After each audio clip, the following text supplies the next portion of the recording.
"Ma'am, I need you to stand." The sentence sliced through the stillness of the first-class cabin like a snapped steel wire. Every row froze. The soft clink of glass stopped mid-air, then silence. Naomi Hart looked up, her hand still resting on the chilled champagne glass.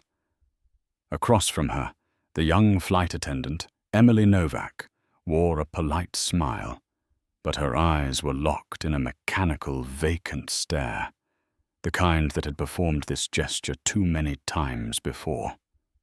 "I'm sorry, ma'am, but I need you to stand."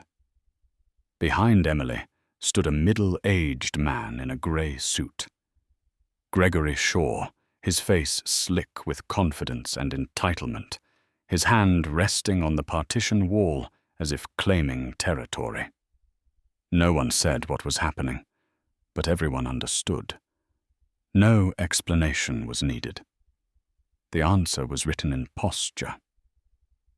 "This gentleman is a preferred passenger," Emily said sweetly, her voice cutting through the air like silk over steel. "There's been a small adjustment to the seating arrangement." A few heads lifted. Phones tilted, screens glowing discreetly. Curious eyes flickered between the cream-colored seats. Naomi glanced at the digital ticket in her hand. A. The seat she had booked 3 weeks ago, confirmed twice, and paid in full. She said nothing, just drew in a slow, steady breath. The air around her thickened, gaining weight. Then she stood. No argument, no anger. Only a look, cold, direct, unforgettable. Naomi carried a black leather backpack and a small hand case. No logo. No entourage. She looked more like a marketing consultant than the CEO of a billion-dollar tech company. That, perhaps, was why Emily hadn't bothered to look closely. Naomi remembered the moment she boarded. Emily had scanned her ticket, her eyes flicking past her toward the line behind, assuming Naomi had entered the wrong cabin. "You're sure this is 1A?" Emily had asked, smiling out of habit, not courtesy. Naomi held up her screen. "Yes, 1A." Emily's brow had furrowed, not from confusion, but from suspicion. Then she turned to her colleague at the galley. "We've got a situation here." Not a mistake. A situation. The first-class cabin had already started to pay attention. A woman in seat 2C looked up from her fashion magazine. A man in 3A paused his call. Naomi remained composed, her lips pressed into a perfect line. She knew exactly what this was. She had seen that look before, in boardrooms, at conferences, in five-star hotel lobbies, where people politely said, "I'm sorry, you might be on the wrong floor," always courteous, always questioning whether she truly belonged. Naomi stayed silent, but her mind began recording every detail. Emily's stance, shoulders tight, eyes avoiding contact. The murmurs creeping through the rows. Time, 6:47 p.m. The flight, 15 minutes delayed. She didn't need to react.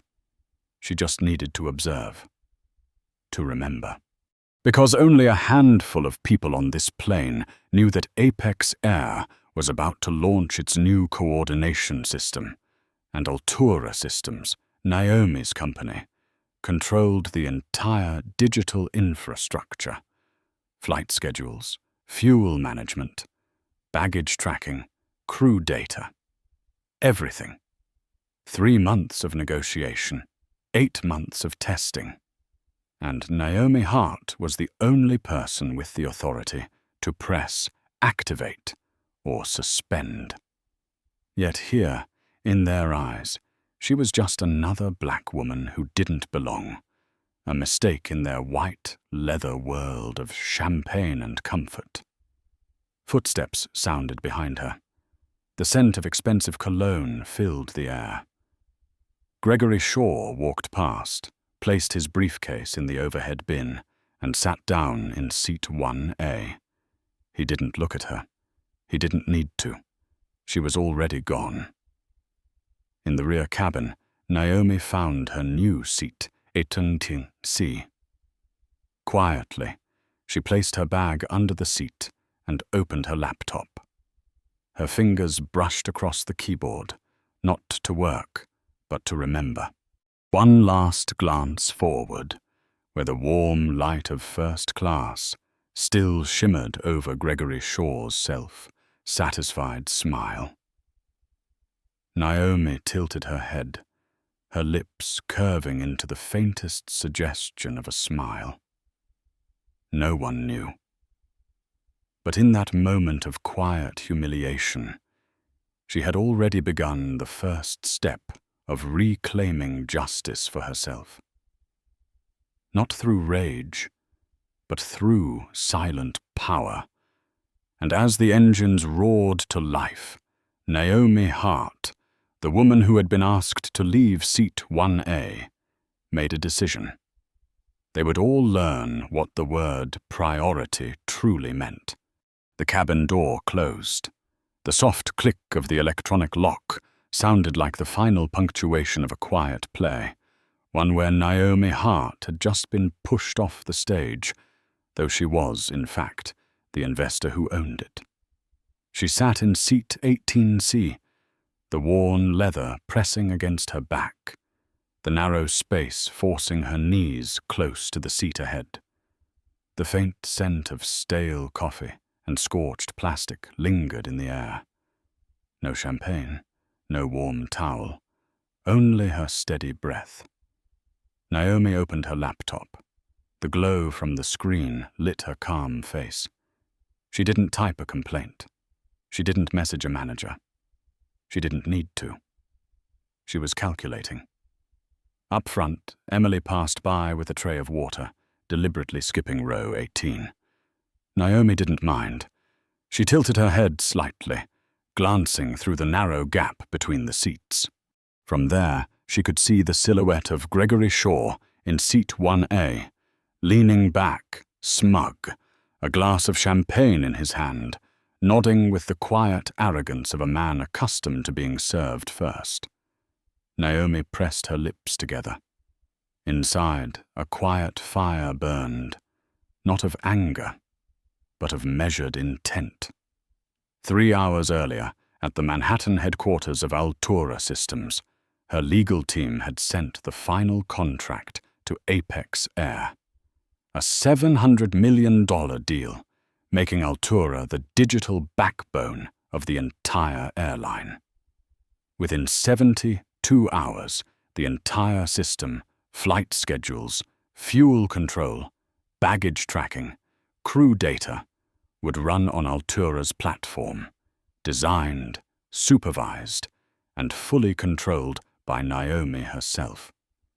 Buried deep within the contract was an unnoticed clause, a small but powerful safeguard that granted her the authority to suspend all access if the partner violated ethical standards or damaged the integrity of the collaboration. She called it Protocol Sigma, a single digital switch, absolute and final. Naomi once believed in collaboration, in changing things from within. She had ignored the internal reports about Apex's repeated discrimination against employees and passengers. She wanted to believe she could help fix the culture. But the moment Emily told her to stand up for a preferred passenger, Naomi understood. The system didn't want change. It wanted order, neatly wrapped in a professional smile. A soft ding broke her thoughts. A message from Daniel Ruiz, Altura's CFO. Alan Pierce confirmed the signing for Monday. They're thrilled, ready for the media launch. Naomi looked at the message and smiled faintly. Thrilled? They had no idea that within just 3 hours, that same system could freeze into a silent block worth hundreds of millions. She closed the laptop. The cabin light gleamed faintly on the metal tray table, cold and sharp, like a thought forming into shape.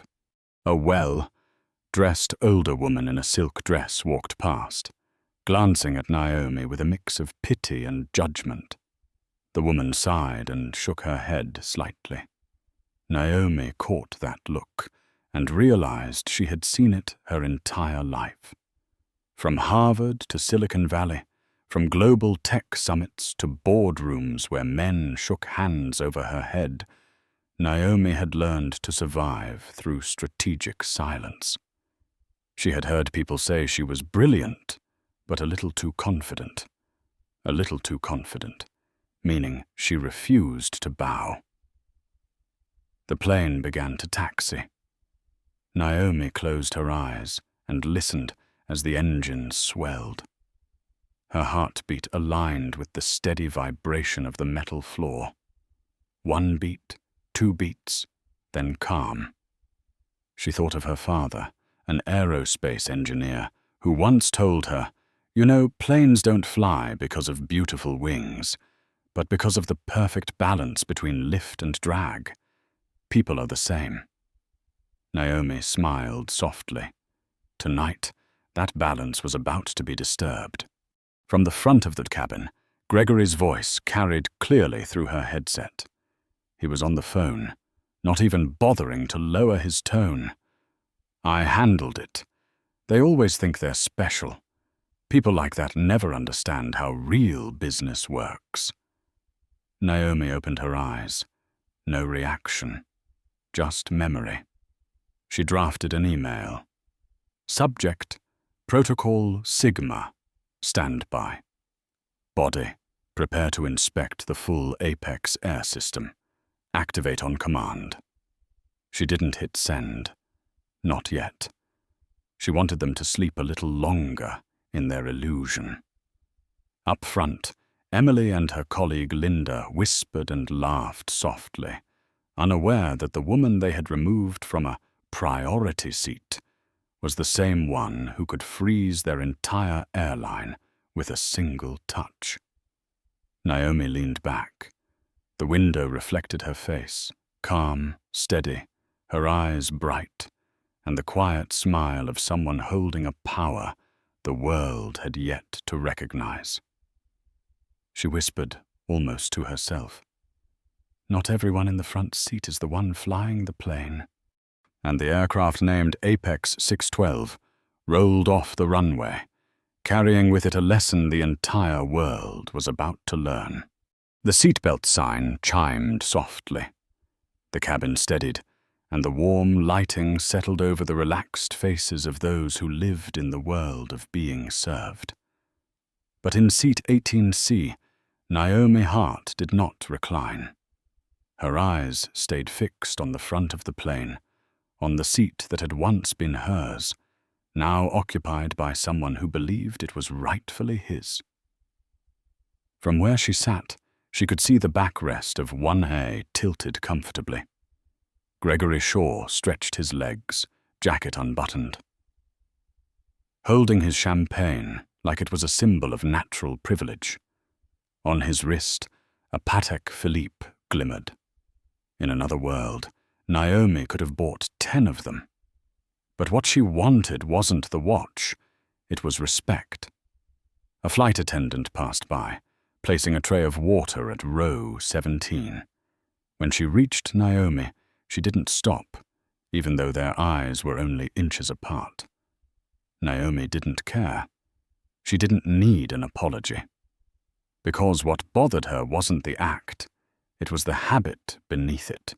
Up front, Linda Cho, the head attendant, approached Gregory. Her voice carried just enough to be overheard by those nearby. "Thank you for your patience, sir. We truly appreciate your cooperation. I hope the seat meets your expectations." "Perfect. Gregory replied, without looking at her. And remember, he gestured toward the back, make sure the passengers back there don't cause trouble. I want a quiet flight. Naomi almost laughed. Quiet, she thought. Such a curious word. People always demanded quiet, so long as it served them. She opened her laptop. The light reflected on her calm face, though her eyes gleamed like tempered steel. A document was already open. Apex Air Integration, Doc PDF. Beside it, a note she had written to herself a week earlier.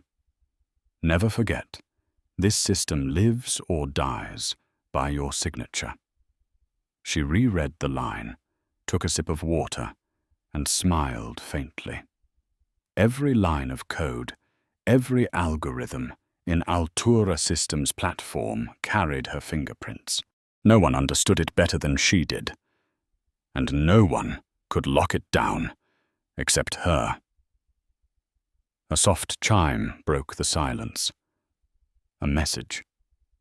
Naomi checked her phone. It was from Alan Pierce, CEO of Apex Air.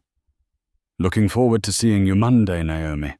The entire board is excited for the signing. We believe this will be a lasting partnership. Naomi's smile deepened, sharp and quiet. Lasting, she thought. If he knew that one of his own employees had just humiliated a $700 million partner on a flight bearing his company's logo, the word lasting might sound very different. The captain's voice came through the intercom. Ladies and gentlemen, we are cruising at 34,000 feet. Estimated arrival in Chicago, 2 hours and 40 minutes. Emily walked down the aisle, checking seatbelts. When she reached row 18, she glanced briefly at Naomi, then looked away quickly, as if afraid that meeting those eyes might force her to confront herself. Naomi picked up her pen and signed her notepad. It wasn't an official document, just a record. She wanted to remember the faces of everyone involved in tonight's test. Not out of hatred, but for evidence. Suddenly, laughter echoed from the front cabin. Gregory was on the phone, his voice loud enough for everyone to hear. I told you, these people never understand how business really works. They think being good is enough. No, it's about connections, about who you know. Naomi listened. Each word landed like a cold blade. She had heard the same sentences before, at conferences, in interviews, at cocktail receptions where investors spoke of diversity as a PR term rather than a principle. But now those words echoed above the clouds, 34,000 feet from the ground. And she was in seat 18C. Linda leaned close to Gregory, whispering. Naomi couldn't catch every word, but she heard corporate request and VIP. She understood. They were rewriting the story. It wasn't discrimination, it was a corporate priority. They were editing the truth while she was still sitting there. Naomi opened her phone and typed a draft. Protocol Sigma, stand by. Partner fails to meet ethical standards.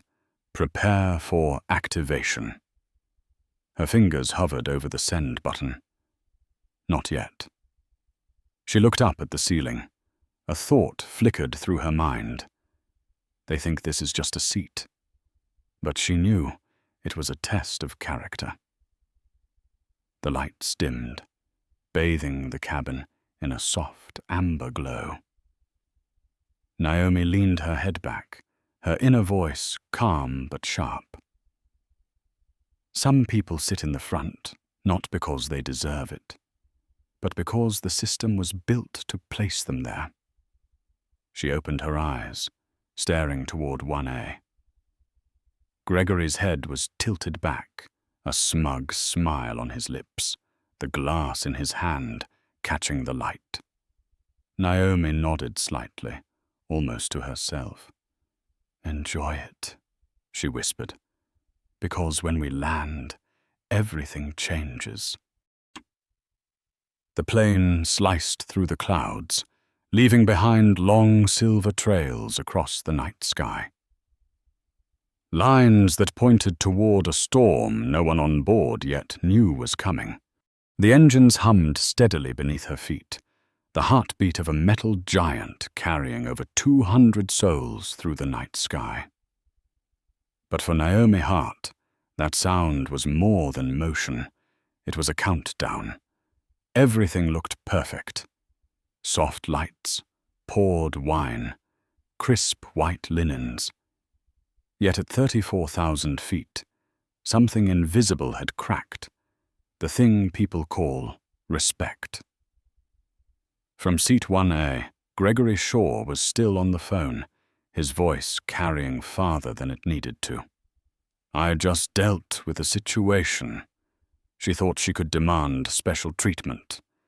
People like that never understand how the world really works.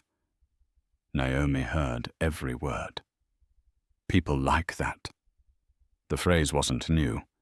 It had followed her all her life, from when she was a young intern mistaken for the coffee assistant, to when she became the first black female CEO of Altura Systems, still having to prove her position wasn't just a diversity quota. She quietly placed her hand on her laptop. The screen glowed, reflecting the calm face of a woman who had endured far too many tests. Up front, Linda Cho hurried toward the cockpit, her face tense. Naomi tilted her head slightly, watching. 2 minutes later, Linda returned, a tablet in hand. She stopped at seat 1A, bent down, and whispered something to Gregory. He frowned, waved her off, and snapped, "Handle it later. I'm busy." Naomi couldn't hear everything, but she saw enough, the way Linda's shoulders tightened, her hand gripping the edge of the tablet. Something had just been discovered. They knew, not everything, but enough to realize who they had just offended. A young man in row 16 turned his head, his gaze briefly meeting Naomi's. He was wearing a grey hoodie, headphones around his neck. Jaden Brooks. Their eyes met, not in pity, but in understanding. A quiet acknowledgement between two strangers who knew what it meant to be out of place. Naomi gave a small nod. No words, just a sign. "I'm fine." But they aren't. She opened her inbox. 3 new messages from Alan Pierce, CEO of Apex Air. "Looking forward to meeting you Monday. We have full faith in Altura. This partnership will redefine the company's future." Naomi read each line and smiled faintly. History indeed, but not the kind they expected. She switched tabs to the Altura Systems security dashboard. On the screen, a small blue window glowed. Protocol Sigma, pending activation. Beneath it, the options lined up neatly. Suspend cloud access, lock scheduling AI, terminate route optimization, freeze integration. Naomi typed a few test commands. The system responded instantly. Everything was ready, waiting for a single instruction. She leaned back and closed her eyes. Memories flooded in. Bright neon lit conference rooms where she was the only woman at the table. Skeptical glances, and those conditional compliments she'd learned to recognize. "You're sharp. Impressive, even in this field." In this field. Meaning a world of men. A world where power came pre-packaged in privilege. Naomi had chosen silence before. Not out of weakness, but because she understood that real change required patience and precision. And now, that moment was approaching. She opened a new email draft. Subject: Protocol Sigma, Standby Mode. Body: Technical team to confirm full audit activation of Apex Air's systems upon command. Suspend all external access until ethical verification is complete. Her finger hovered over Send. She looked out the window, where the city lights far below drifted like a river of silver. Not yet. She wanted them confident a little longer, wanted them to believe they'd won, that everything was still under control. When the strike came, it had to be perfect, mathematically precise. The intercom chimed. "Ladies and gentlemen, we'll begin dinner service shortly. Please remain seated." Naomi smiled faintly. Up front, Linda and Emily were pushing the meal cart, their smiles reset as if nothing had happened. Gregory sat relaxed, straightening his tie, raising his glass. Naomi watched them, her expression not angry but surgical, precise, cold, and clean. "Justice doesn't need an explosion," she whispered softly to herself. "Only the right touch at the right time." A single command appeared in her mind. Short, sharp, final. She typed it out and saved the draft. Command ready. Execution pending.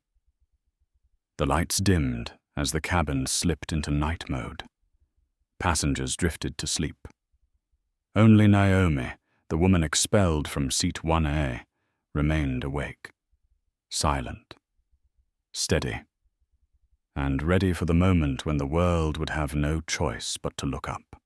The wind howled against the aircraft's windows, like the sky itself was breathing heavily. Most passengers were asleep. The cabin lights dimmed to a soft amber glow, except for one faint pool of light reflecting off seat 1A, where Gregory Shaw sat wide awake, confident, oblivious to the fact that his entire empire now rested on the fingertips of Naomi Hart. She sat motionless, silent. The laptop before her glowed a cold, steady white, mirroring a face so calm it was almost terrifying. On the screen, a window was open. Protocol Sigma, authorization request. 3 layers of security codes, all under the exclusive control of the CEO of Altura Systems. Naomi began typing the first sequence. The quiet taps of the keyboard echoed faintly, each one like a strike against the wall of arrogance Apex Air had built around itself. Then a prompt appeared. "Are you sure you want to proceed? This action cannot be undone." Naomi paused. For a moment, her mind drifted through the rooms she had walked into over the years. Rooms filled with polished marble floors and colder smiles, where men introduced themselves with titles longer than their names, where they called her the bright young lady, and smirked as she left the table. They thought she would know her place. They were wrong. Another sound broke the stillness, the creak of leather. Gregory was still on the phone, his voice cutting through the quiet. "I'm telling you, Alan needs to learn how to choose his partners better. I can't stand working with these companies that only talk about diversity. They don't understand how real business works." Alan. Naomi's lips curved slightly. The man Gregory had just mentioned, Alan Pierce, CEO of Apex Air, was the same man about to sign the biggest contract of his career, with her. She inhaled slowly. Her eyes cooled. Naomi's fingers moved across the keyboard. A single command appeared, precise and unwavering. Command: initiate full audit, suspend cloud access, activate Sigma protocol. Enter. A faint click followed. Just one tiny sound in a noisy world, but enough to turn a $700 million system upside down. Outside, the aircraft sliced through the clouds in silence, but on the ground, the servers of Apex Air began to light up with warning codes. In the Denver data center, access denied. In the Chicago flight scheduling hub, connection timeout. In Dallas baggage control, system lock engaged. Within 60 seconds, the operational heart of Apex Air was frozen. Naomi stared at the screen. The confirmation line appeared. Protocol Sigma activated. Ethics review pending. She sat still. No triumph, no satisfaction. This wasn't revenge. This was balance. A gentle vibration rippled through the cabin, tilting the glass of water on her tray. Naomi steadied it with her hand, not letting a single drop spill.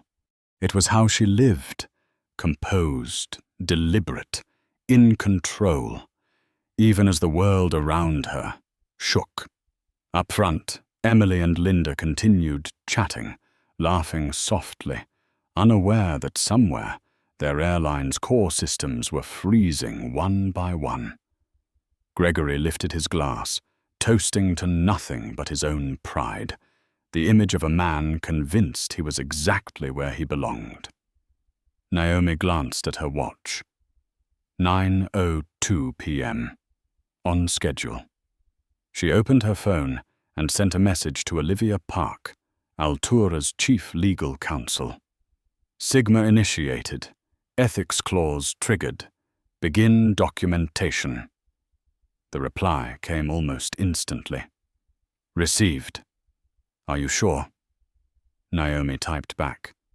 I'm not sure about them, but I'm sure about me. She leaned back and looked out the window.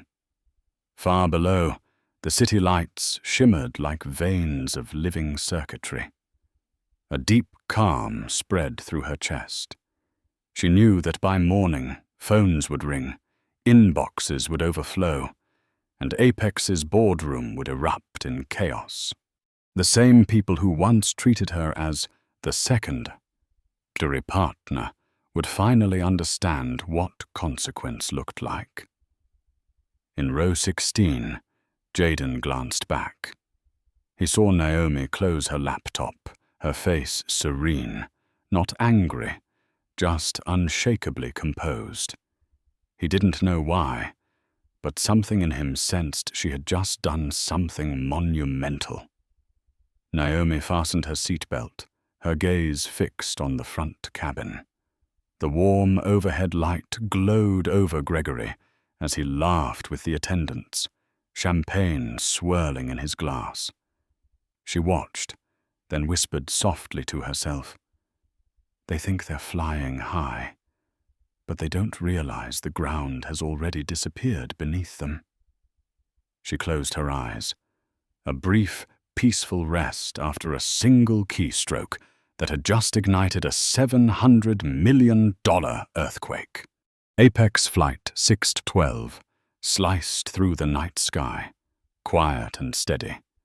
From the outside, it seemed peaceful. But beneath that calm surface, a storm was already forming, not in the engines, but online.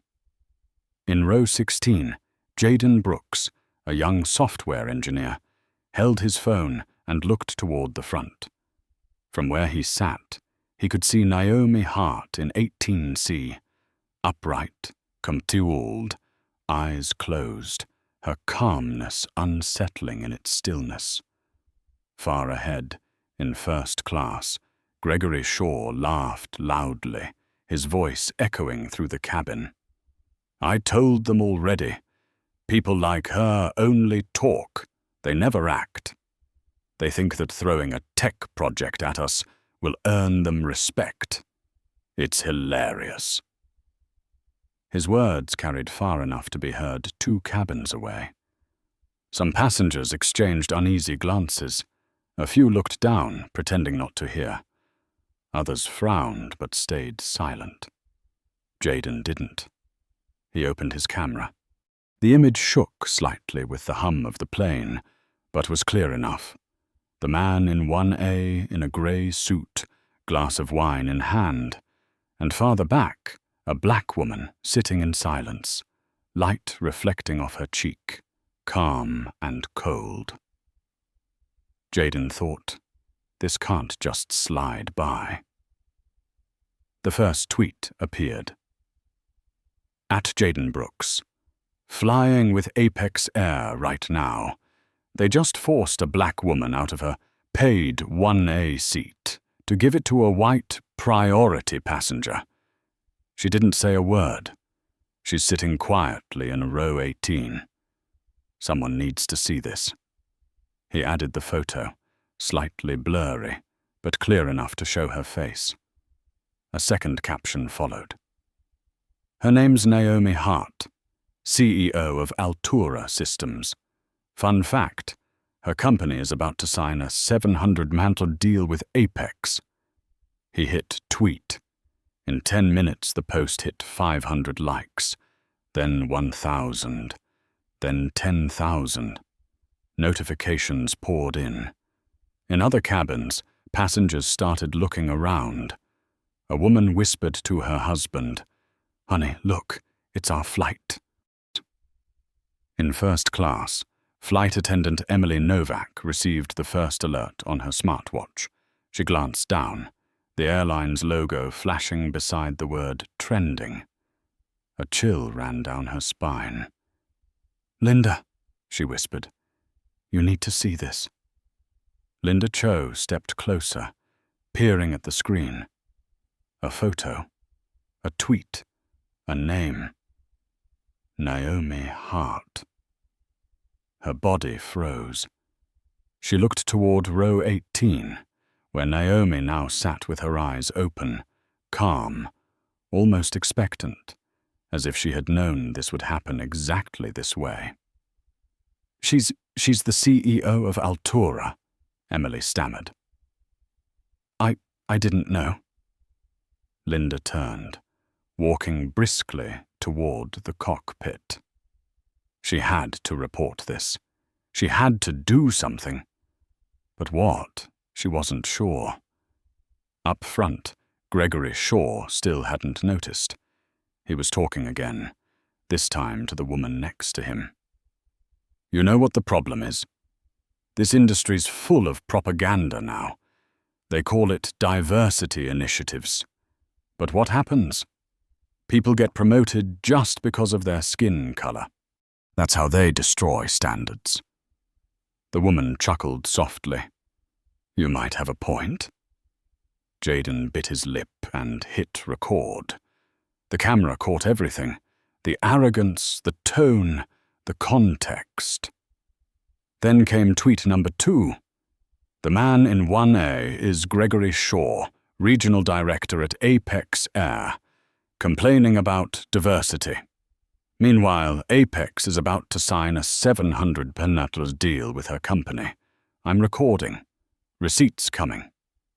The views skyrocketed. The hashtag #ApexAir shot to the top of trending. Comments flooded in. "If this is real, that airline's finished. They kicked their own partner out of first class. Unreal. This isn't just discrimination, it's policy." The phone rang in the crew area. Linda answered. The voice from the ground was sharp, urgent. "Ms. Cho, this is Central Operations. What's happening on 612? Media's blowing up.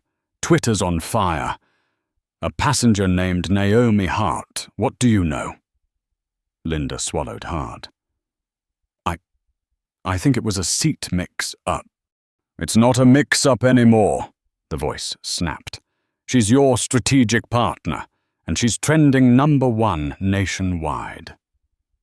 In the cabin, Naomi checked her phone.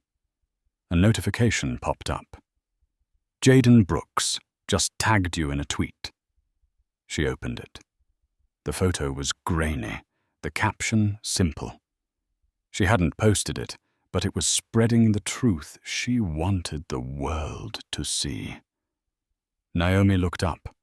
The light from her screen flickered in her eyes, not with anger, but with quiet conviction. At last, without her saying a single word, the world was speaking for her. She smiled faintly, the kind of smile born not from victory, but from clarity. The satisfaction of watching a seed take root in the storm. Outside, the night sky remained still. But below, social media was blazing like wildfire, and every eye in the country was turning upward to Flight 612. 3,000 miles away, inside the 40, two-story glass headquarters of Apex Air in Chicago, the office lights still burned, even though it was well past 9 at night. Most employees had gone home. Only one man remained in the vast conference room, surrounded by screens flashing with red alerts. Alan Pierce, CEO of Apex Air, set down his cup of coffee, just as his phone buzzed. The caller ID read, "Corporate Communications Director." "Alan, we have a serious problem." "At this hour?" "What?" "It's urgent. She's on Flight 612. "Who's she?" "Naomi Hart, the CEO of Altura Systems." Alan froze. That couldn't be right. She was flying with Apex? He hadn't heard anything about it. What happened? A passenger uploaded a video. It's spreading like wildfire. We're being accused of discrimination against our own $700 million partner. Alan opened his laptop and clicked the link his subordinate had sent. On the screen, a shaky video appeared, the interior of an airplane. A man's voice rang out clearly. "People like that don't understand how the world works." And in the background, Naomi Hart, sitting silently in row 18C. Alan shot to his feet, coffee spilling across the table. "Take that video down. Call the PR team right now." "We can't. It already has over 200,000 views in 10 minutes. Another voice joined the call, this one from the speakerphone. Rakesh Patel, Apex's CTO. "Alan, there's something else. I just checked the integration dashboard. Altura's system, it's locked. None of our accounts can access it." Alan frowned. "A system glitch?" "No. A manual lockout. A command from the highest authorization level at Altura, with the CEO's digital signature." Alan's blood ran cold. "You're telling me Naomi Hart just shut down our entire system?" "Exactly. Everything. Flight scheduling, baggage management, crew coordination. It's all frozen.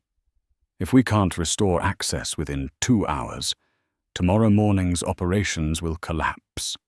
Alan began pacing, sweat gathering under his collar. His phone rang again. The chairman of the board. "Alan, what the hell is happening? I've had a dozen calls from shareholders. CNN and Bloomberg are running the video. Our stock is already down 2 points in after-hours trading." Alan's voice trembled. "We're handling it. It's just a misunderstanding with a passenger. That passenger is your strategic partner, the one with the power to freeze your entire airline. Do you even realize what that means?" Alan turned back to the screen. The control panel was flashing with warnings. "Access denied. Manual override failed. Emergency login rejected." The same system he had proudly described at a press conference as the most advanced in the country was now a useless shell. In that moment, Alan felt as if not just the airline, but he himself was falling. "Rakesh," he said through clenched teeth, "how long before the first flight is affected?" 30 minutes.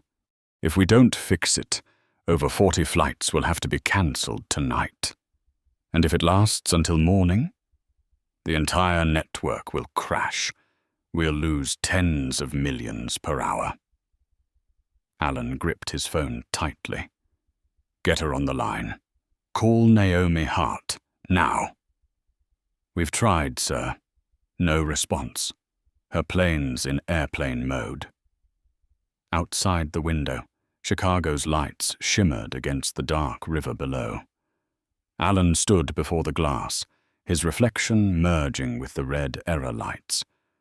A soft ping broke the silence. New email. From Naomi Hart, Altura Systems. Subject: Protocol Sigma. Ethics review triggered. The message was brief and surgical. Due to violations of ethical policy and evidence of systemic discrimination, all Apex Air access to Altura Systems has been temporarily suspended until further notice. Contract Clause D, Section 4 activated. NH. Alan read it once, then collapsed into his chair, his eyes fixed on the final line. "This action cannot be reversed without Altura authorization." The chairman's voice roared through the speaker. "Alan, if this isn't resolved within the hour, you can consider your position terminated." Alan said nothing. He just stared at the countdown ticking across the screen, each second pulling Apex Air closer to the point of no return. Somewhere high above, Flight 612 still glided through the night sky. And on that plane, the woman expelled from Seat 1A was now controlling an entire airline with a single touch. Alan drew a deep breath as the realization sank in. Sometimes, the hardest fall doesn't come from losing your seat. It comes from underestimating the wrong person. The sky over Chicago was beginning to pale as Apex Flight 612 descended. Through the window, the city stretched out like a web of golden veins, streets intertwining like the lifeblood of a giant body. But inside the cabin, no one felt calm. Naomi Hart opened her eyes as the announcement came over the speaker. "Ladies and gentlemen, we are preparing for landing. Please fasten your seatbelts." She adjusted hers, her expression composed, as if she already knew every move that would follow. Overhead, Linda Cho gripped her phone, face pale. The message from headquarters still glowed on the screen. "Upon landing, escort passenger Naomi Hart to the front. Executive team awaiting. Provide her with anything she requires." Linda looked toward row 18, her pulse racing. The woman sat quietly, face serene as still water, but the air around her was sharp as steel. Up front, Gregory Shaw had stopped laughing. He kept checking his phone, his expression growing paler each time. No signal, no updates. He had no idea that the Apex headquarters below was in complete shutdown. "This can't be happening," he muttered, his fingers trembling. "The company's lost access." Linda passed by, hearing him, and lowered her head even further. The plane touched down, a soft jolt, then the long hiss of brakes. Naomi lifted her gaze. Through the window, morning light struck her face, not the glow of victory, but the illumination of justice about to be delivered in full view of the world. As the seatbelt sign clicked off, passengers stirred. Everyone knew. Those who had seen the tweets, watched the videos, or overheard the whispers, all eyes turned to her. Linda hurried down the aisle, her face ashen, as if she'd walked through a storm. "Ms. Hart," she began, her voice shaking, "on behalf of Apex Air, I want to apologize for the unfortunate misunderstanding. The management team is waiting at the gate. They want—" Naomi cut her off, voice soft but clear. "A misunderstanding? No, it's a policy. You said it yourself. Operational priority, didn't you?" Linda fell silent. Passengers nearby looked up, phones already recording. Naomi stood, the black leather backpack swinging lightly over her shoulder, the soft light glinting off the small Altura Systems logo. "I just want to ask," she said evenly, her voice carrying through the cabin, "what exactly made him, the man in 1A, more of a priority than me?" Linda opened her mouth, but no sound came. Naomi tilted her head slightly, eyes cool. "It's fine. I already know." She pulled out her phone, the screen glowing bright. On it, a line of text confirmed the command issued the night before. "Protocol Sigma, active." The soft blue light reflected on Linda's face. "6 months ago, your company signed a $700 million contract with Altura Systems. And I, the woman you asked to leave seat 1A, am the one holding the key to your entire operational network. 2 hours ago, I shut it down." A wave of murmurs rippled through the cabin. Phones rose in unison. Gregory froze, color draining from his face. "No, that's impossible," he stammered. Naomi turned to him, her gaze steady. "Oh, I believe you were just talking about standards and competence, weren't you? Tell me, is it standard practice to eject a paying customer from her seat because she doesn't fit your image?" He rose, voice trembling. "You have no idea who I am," Naomi cut in, her tone low, sharp as glass. "No, Mr. Shaw, it's you who has no idea who I am. That's your problem."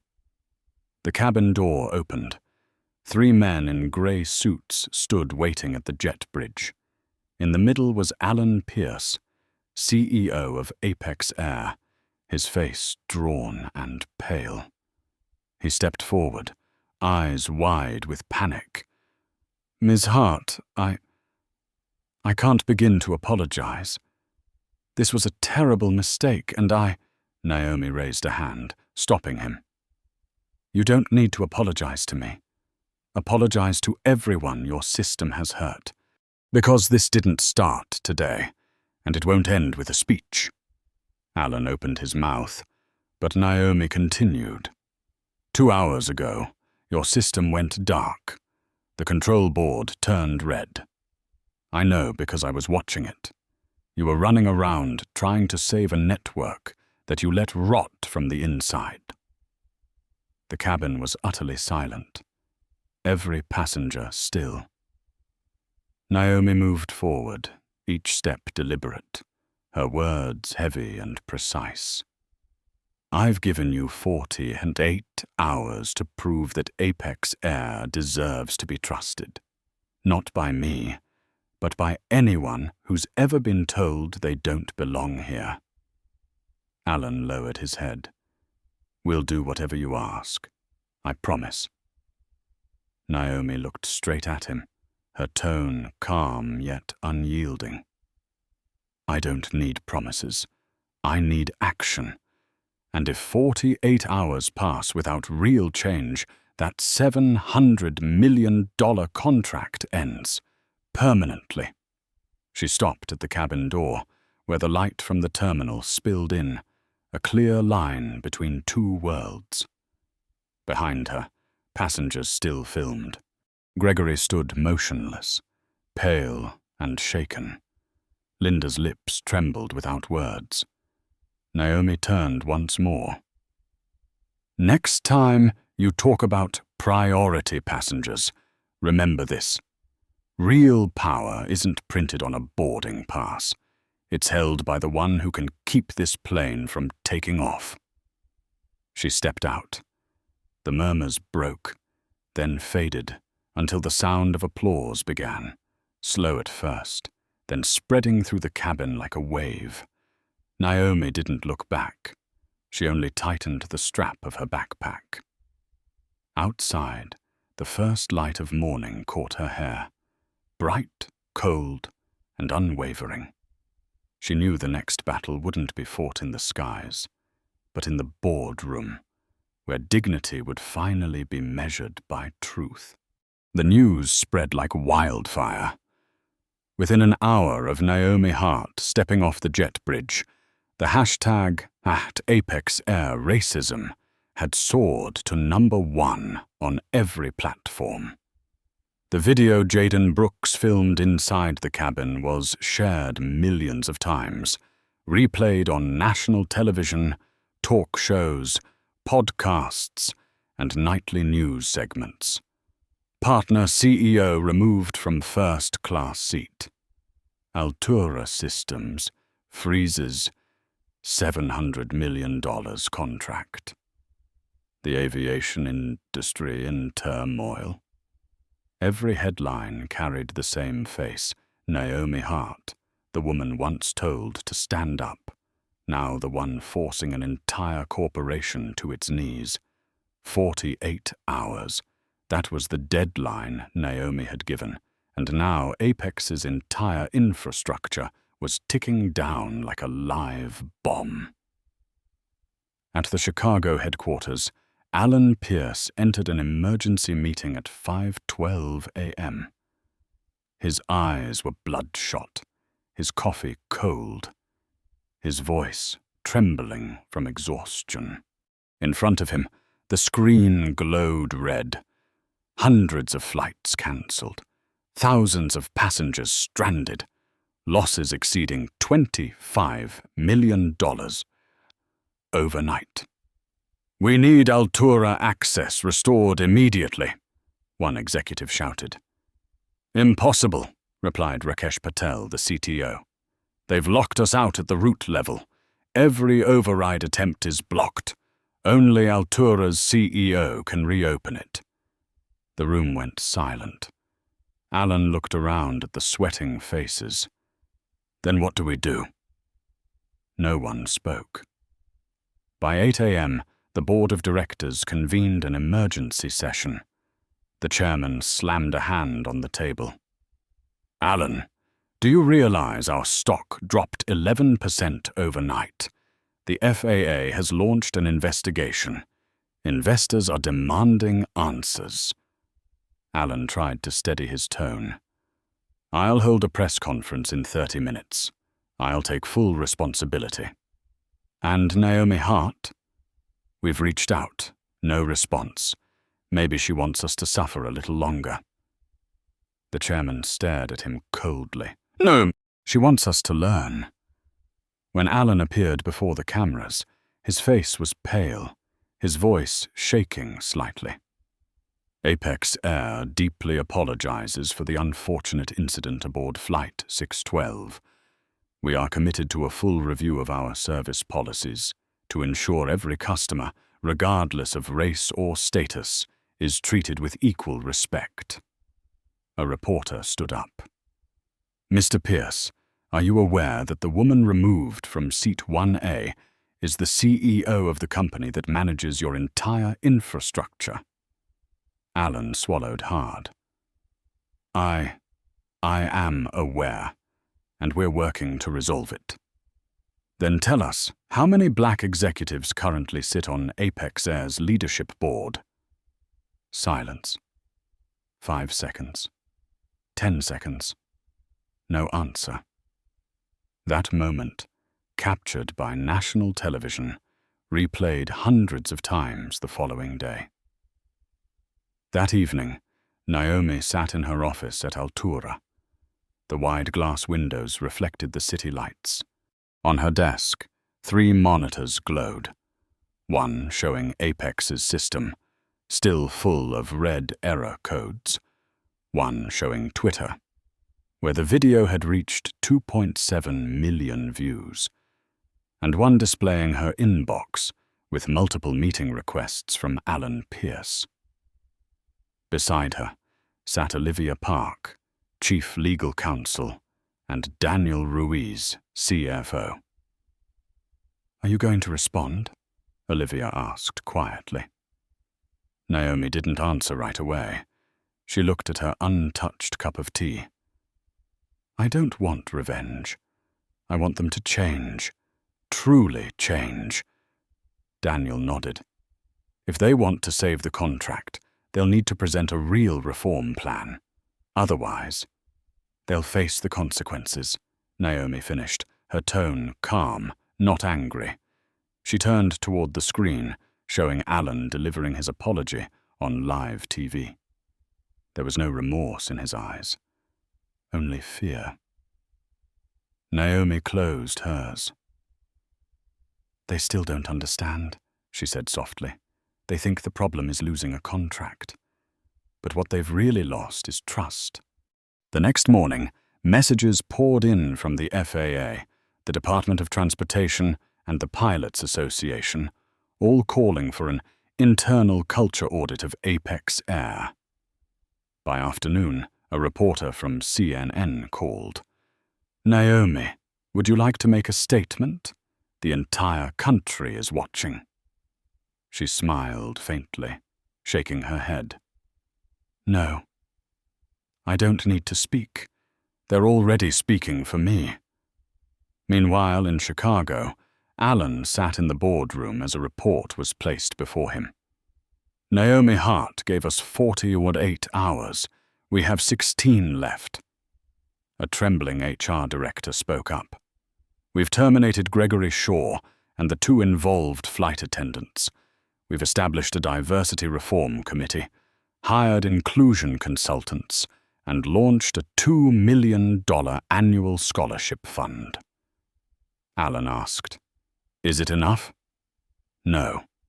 It needs Ms. Hart's approval." He lowered his head.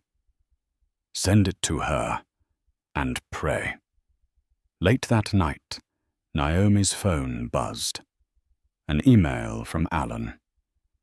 "We've submitted our reform plan. Please allow us to restore the system.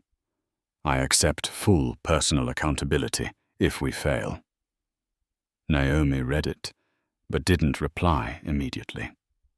She looked out the window, where the city glowed beneath a silvery night sky. Beyond the glass, the world kept moving, and she knew that with a single click of send, she could either restore everything or let it all collapse. She whispered, almost to herself, "They think this is about power, but it's about character." Her finger hovered over the key. She didn't press it. Not because she hesitated, but because she wanted them to feel every second of those 48 hours, to understand that respect is not a promise, but an action paid for in pain, loss, and awareness. At 47 hours, 5 minutes, and 33 seconds, Apex Air issued an internal memo. "We will either survive or disappear within 55 minutes." And Naomi Hart, the woman once asked to leave seat 1A, sat quietly, her gaze calm and steady. She didn't need to witness their collapse, because she knew true change always begins when people finally hit the ground. Hour 47. Inside Apex Air headquarters, the wall clock ticked with a dry, heavy sound. No one in the boardroom dared to speak above a whisper. The cold blue glow of the monitors reflected off pale faces, tense and sleepless. On the massive display, a line of text blinked like a sentence passed down. "Access denied. Integration locked." 1 hour left. Alan Pierce sat motionless at the head of the table. His shirt was wrinkled, his tie loosened, the 5th cup of coffee untouched and cold. He was no longer the CEO of one of America's top airlines, just a man clinging to the last shred of his dignity. "Rakesh," his voice cracked. "How long before the night flights have to be cancelled?" 40 minutes. If Naomi doesn't restore access, then we're officially paralyzed. Not just tonight, possibly for days. Alan closed his eyes. In his mind, he could still hear Naomi Hart's voice on that plane. Cold, calm, restrained. "I'm giving you 48 hours. Not a threat, a verdict." Meanwhile, on the 58th floor of Altura Systems, Naomi sat in a quiet meeting with her legal team. The room was bathed in warm light, a world apart from the chaos unraveling across the city. On the large screen, the Apex system dashboard showed every access point locked, every server still in monitoring mode. Olivia Park, her legal counsel, spoke evenly. "Apex has submitted a reform proposal. 14 measures.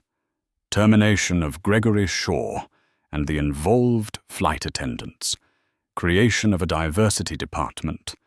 A $2 million annual scholarship fund. And mandatory sensitivity training for all staff." Naomi nodded. "Good. But it's still missing something." "Missing what?" asked Daniel Ruiz, the CFO. Naomi's gaze sharpened like a blade. "A personal commitment from Alan Pierce, in writing. If Apex repeats any violation within 6 months, he resigns automatically." Olivia frowned slightly. "You really want to push that far?" Naomi's voice was calm but unyielding. "I'm not pushing. I'm giving them a chance to make things right, at a cost equal to their mistake." In Chicago, Alan received the email. As he reached the final line, his hand trembled. "Resign if we violate again," he muttered. The chairman stared at him. "You have no other choice. Our stock has dropped 19% in 2 days. If you don't sign, we lose the contract entirely. If you do, we might survive." Alan exhaled, then signed. The pen touched paper like a blade to skin, each stroke carving through his pride. Hour 48. The email was sent. On Naomi's screen, a confirmation appeared. Signed, Alan Pierce, CEO, Apex Air. She stared at it for a long moment, then said quietly, "Restore the system." Daniel typed the command. The red warnings disappeared. A cascade of green lights swept across the display, like blood returning to a body that had just been revived. Apex Air was back online. The night flights were saved. At headquarters, a few exhausted cheers broke out, relief mixed with disbelief. None of them knew that it was Naomi who had allowed them to breathe again. 3 days later, Naomi received a call. "Ms. Hart." Alan's voice was hoarse. "We've begun implementing reforms. Gregory Shaw is facing legal action. The flight attendants were dismissed. The diversity division is operational. I just wanted to thank you. Believe it or not, I'm ashamed." Naomi interrupted softly, her tone sharp as frost. "I don't need your gratitude. I need you to remember this feeling.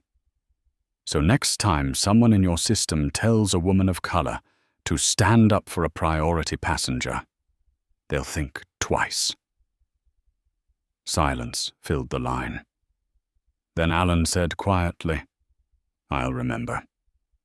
A month later, Apex Air announced a full-scale reform plan. The media called it a historic turning point for American aviation. Stocks slowly recovered. And Naomi, she kept her word. She fulfilled the contract but never flew Apex again. Not out of hatred, but because she believed some bridges, once burned, should never be rebuilt, so people would always remember why they fell. 6 months later, at Altura's Grand Hall, Naomi stood at the podium, marking the completion of the final integration phase. Dozens of journalists and photographers surrounded her, cameras flashing.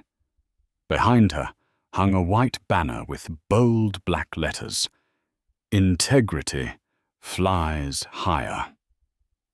Alan Pierce shook her hand. Under the blinding flashes, his face looked weary but respectful. Naomi remained calm. She knew the headlines would read, "Two companies reconcile." But the truth was, only one of them had truly changed. After the ceremony, Naomi stepped out onto the balcony. The Chicago sky was painted deep orange. Her phone buzzed. A message from Jaden Brooks, the young man who had filmed the video. "Ms. Hart, Altura just hired me. I'll be leading the Corporate Fairness Oversight Project. Thank you for believing in me." Naomi smiled. "It's not that I believed in you.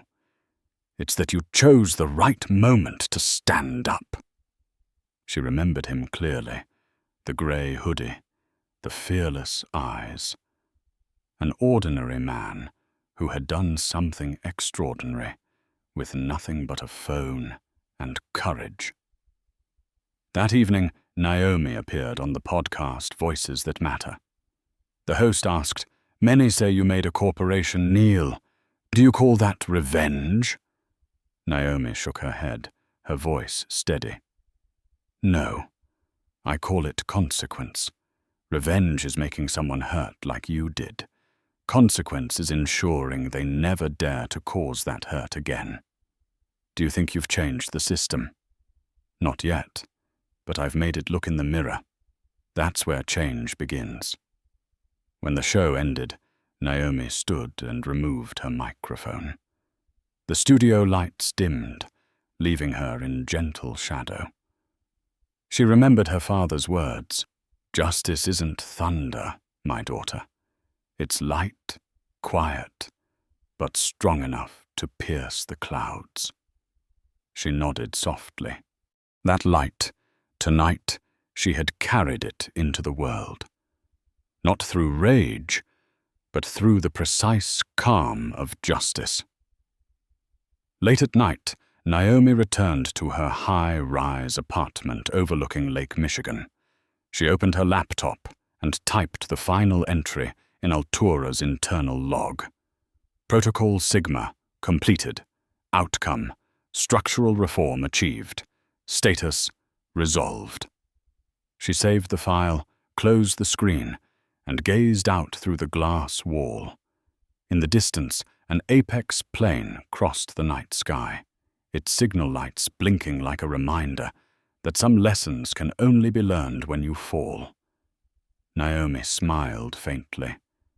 Not the smile of triumph, but of someone who chose the right moment to rise. She whispered, almost to herself. "They wanted me to stand up from seat 1A. They never imagined I'd make the entire system stand up, to relearn how to treat people." The sky was silent. A streak of light cut through the clouds, reflecting in her eyes. Naomi Hart, the woman once told to leave first class, had redefined what priority truly meant. Not through title, not through power, but through dignity. And the world, even if quietly, was standing up with her. People often believe that justice must arrive with verdicts, with the echo of a gavel striking, with the kind of downfall that shakes entire systems. But Naomi Hart proved the opposite. That sometimes the right silence at the right moment can make the whole world listen. She didn't scream, didn't retaliate, didn't try to make others hurt the way she did. She simply let them face the consequences of their own actions. And in that moment, those who once thought they stood above everyone else learned the most valuable lesson of all. Respect is not a privilege. It is a responsibility. They said she sought revenge, but she didn't. She restored order. The order between right and wrong, between power and dignity, between seat 1A and row 18C, where a woman once told she didn't belong made an entire corporation kneel to relearn the meaning of fairness. That day, Naomi Hart didn't just reclaim her seat. She reclaimed a voice for millions who had been dismissed, belittled, or told they weren't the right fit. She proved that sometimes you don't need power to change the world, you just need the courage to stop being silent. One tweet, one video, one decision to say, enough, and the system began to tremble. If you've ever been looked down on, judged by your skin, your voice, or your status, remember seat 1A. It's not just a seat. It's a symbol of dignity. And if one day someone tells you to stand up because someone else deserves it more, remember this. You can stand up, but not to leave. To change everything. If you believe that respect is not a privilege, it's a right, then like this video and subscribe to help spread the power of human dignity. And before you leave, write 3 words in the comments. I stand tall. Because sometimes all it takes is one person brave enough to stand tall for the whole world to stop bowing its head.